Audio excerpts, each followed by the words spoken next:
மிகப்பெரிய ஒரு அடி விழுதுன்னு வச்சுக்கோங்க, மிகப்பெரிய வெற்றி அடைய போறீங்கன்னு அர்த்தம். கடவுள் அதை முளைக்க வச்சு உங்கள்கிட்ட பரிசாக கொடுத்துருவார். இவ்வளோதான். So we must come out and try something best. உடம்புக்கு மனசுக்கும் எந்த குறையுமே இல்லை. ஆனால் கண்டிப்பாக கிரேட்டாக நிறைய பணம் வரும். சேலஞ்சில் ஜெயிக்கலாம். இன்பம், நிம்மதி, சந்தோஷம், அப்பாவளி ஆதி, எக்ஸ்ட்ராடினரி. நீங்கள் கான்சன்ட்ரேட்டராக இருக்க இருக்க இருக்க இருக்க உங்களுக்கு அறிவு வளர்ந்துகிட்டே இருக்கும். வணக்கம் நண்பர்களே, நான் உங்கள் ராஜன் பண்டிட், திருப்பூர்ல இருந்து. நண்பர்களே, இது கடகராசிக்கு இந்த பிப்ரவரி மாதம் 2025 எப்படி இருக்குங்கிற ஜோதிட பலன் பியூட்டிஃபுல்லாக இருக்கும். ராகு கேது பேச்சு பற்றி பேசுகிறோம், சனி பற்றி பேசுகிறோம், குருவை பற்றி பேசுகிறோம். இது போக 2 அசுர கிரகங்கள் சூரியன் செவ்வாய், அதை நம்ம கருத்தில் எடுத்துக்கிறோம். தேவகிரகம் புதனின் சுக்கரனையும் கருத்தில் எடுத்துக்கிறோம். அஷ்டம சனி பேசாது. காரணம், டிசம்பர் 31 சனி பூரட்ட நட்சத்திரத்தில் இருக்கிறனால குரு சாரம் வாங்கி அந்த குரு லாபஸ்தானத்தில் இருக்கிறான். பிப்ரவரி 4 காலையில் 6 மணிக்கு குரு வக்கர நிவர்த்தி. அப்போ குரு வக்கர நிவர்த்தி அடைஞ்சிருக்கிறான். லாபஸ்தானத்தில் குரு இருக்கான். அவருடைய சாரத்தில் அஷ்டம குருன்னா அஷ்டம குருவே இல்லை, 0. ஸோ அது பிப்ரவரியில் அஷ்டம குரு இல்லைன்னு எடுத்துக்கலாம்.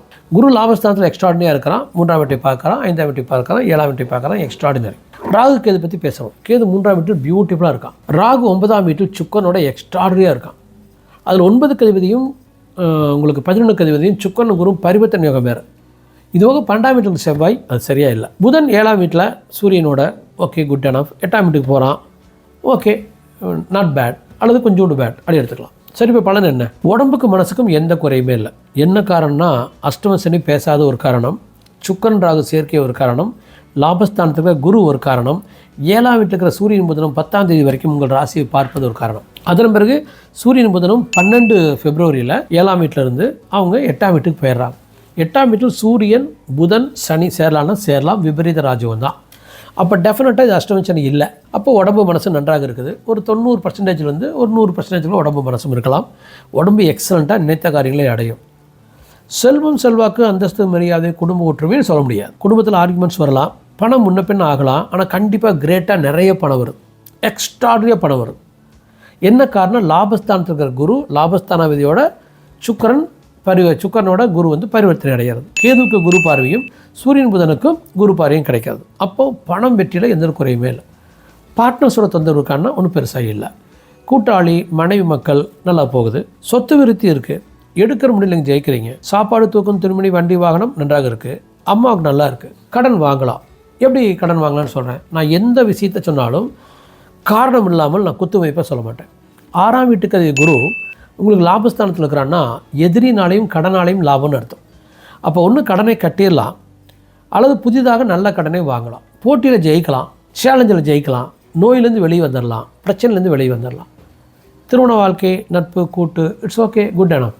இன்பம், நிம்மதி, சந்தோஷம், அப்பாவளி ஆதி, எக்ஸ்ட்ராடினரி. இப்போ நான் லாபஸ்தானத்துக்கு வரப்போகிறேன். மிக முக்கியமான விஷயத்தை பற்றி பேச போகிறோம். இதை பேசுகிறதுக்கு முன்னால் ஒரு அருமையான பாயிண்ட். நண்பர்களே, என்னுடைய யூடியூப் சேனல் சப்ஸ்கிரைப் பண்ணிட்டு என்னுடைய வீடியோக்களை தொடர்ந்து பாருங்கள். பெல் பட்டனை கிளிக் பண்ணிக்கோங்க. நோட்டிஃபிகேஷன் போய் ஆல் நோட்டிஃபிகேஷன் கொடுங்க. எனது அனைத்து வீடியோக்களும் வரட்டும். இப்போ நம்ம தொடர்ந்து தியானம் பண்ணுறோம். கான்சன்ட்ரேட்டராக இருக்கும். நீங்கள் கான்சன்ட்ரேட்டராக இருக்க இருக்க இருக்க இருக்க உங்களுக்கு அறிவு வளர்ந்துக்கிட்டே இருக்கும். மிகப்பெரிய ஒரு அடி விழுதுன்னு வச்சுக்கோங்க, மிகப்பெரிய வெற்றி அடைய போறீங்கன்னு அர்த்தம். ஒரு பெரிய அடியில், தாங்கவே முடியாத அடியில், அந்த மாதிரி அடி ஒரு 100 பேர் வாங்கினான்னா அல்லது 1000 பேர் வாங்கினான்னா 999 பேர் அழிஞ்சு போயிடுவான். ஒருத்தன் தப்பிச்சிருவான். தப்பிக்கிறவன் மேதையாயிடறான். தப்பிக்கிறவன் பெரிய ஆளாக மாறிடுவான். நான் தப்பிச்ச ஒரு ஆள் மிகப்பெரிய செட்பேக்கில் பியூட்டிஃபுல்லாக மீண்டு நீங்கள் வாழ்ந்துட்டுருக்கேன். அது தியானத்தினால, கான்சன்ட்ரேஷனால். எப்படி அந்த கான்சன்ட்ரேஷன்? உங்களுக்கு என்ன வேண்டுமோ அதை ஒரு பிரார்த்தனையாக மாற்றி அந்த வேண்ட விஷயத்தை கொண்டு போய் ஆள் மனதில் சேர்த்திடணும். ஆள் மனதில் என்ன இருக்குது அது உங்களுக்கு கிடைக்கும். அதை ஞாபகப்படுத்திக்கிட்டே இருந்தீங்கன்னா ஆள் மனதுக்கு கொண்டு போய் ஒரு ப்ரேயரை வைக்கிறோம். அந்த ப்ரேயரை டெய்லி சாமிகிட்ட ஞாபகப்படுத்தினா படிச்சிடும். ஏன்னா கடவுள் நம்ம என்ன கேட்குறோமோ அதை கொடுக்க மாட்டார். உங்கள் ஆள் மனதில் என்ன இருக்குதோ அல்லது உங்களுக்கு என்ன தேவையோ அதை தருவார். அப்போ ஆள் மனதுக்கு நல்லதை எடுத்துகிட்டு போய் நீங்கள் விதைச்சிங்கன்னா கடவுள் அதை முளைக்க வச்சு உங்கள்கிட்ட பரிசாக கொடுத்துருவார். இவ்வளோதான். அப்போ இதுதான் வாழ்க்கை. எத்தனையோ ஜோசிகார் வீடியோ போடுறாங்க. நான் நிறைய பேருக்கு சொல்லிகிட்டே இருக்கேன், தன்னம்பிக்கை விடுறேங்க, எனக்கு மெயில் பண்ணுங்கள், நான் உங்களை கைடு பண்ணுறேன், நான் உங்களை ஜெயிக்க வைக்கிறேன், என்னால் 100 மடங்கு ஜெயிக்க வைக்க முடியும்னு சொன்னோம்னா எண்ணம் என்னவாக இருக்குது? மக்களோட எண்ணம் என்னவாக இருக்குன்னா, இப்போ பாறையில் கல்லடைச்சிட்டு இருக்கான், அவன் கல்லடைச்சு பழகிடுறான். கடனோடு இருக்கான், அவன் கடனோடு வாழ்ந்து பழகிடுறான். இன்றைக்கி நீங்கள் எப்படி இருக்கிறீங்களோ அப்படியே இருந்து பழகிட்டீங்க. அது ஒரு சேஃபர் ஜோன்.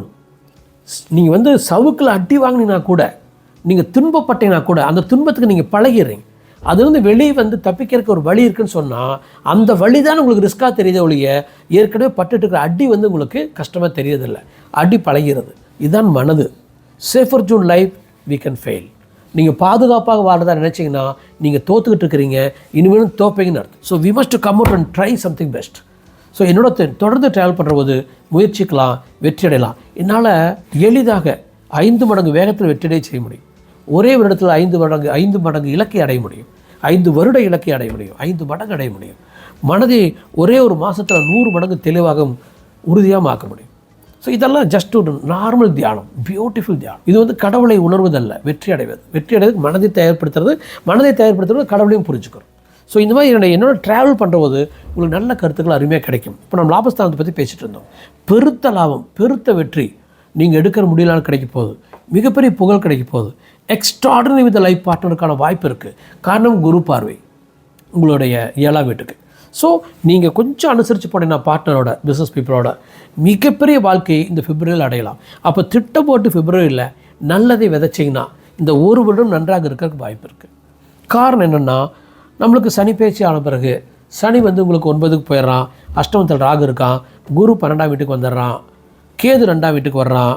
நெக்ஸ்ட் இயர் வந்து அந்த கோச்சாரம் வந்து கடகராசிக்கு அவ்வளோ ஃபேவராக இல்லை. பிப்ரவரி மார்ச்சை பயன்படுத்தி ஒரு கிரேட் லைஃபுக்கு வரணும், பிளான் பண்ணணும், ஜெயிக்கணும். அதுக்கு நல்ல அஸ்ட்ராலஜர் இருந்தால் எடுத்துகிட்டு அவங்களோட போங்க. இல்லை எனக்கு மெயில் பண்ணுங்கள், நாம் வந்து பிளான் பண்ணி அடிக்கலாம். அல்லது உங்களுக்கு தியானம் வேணுமா, வெற்றி அடையணுமா, நான் கற்றுத்தர்றேன். பியூட்டிஃபுல் லைஃப்பை நம்ம லீட் பண்ணுவோம். நன்றி.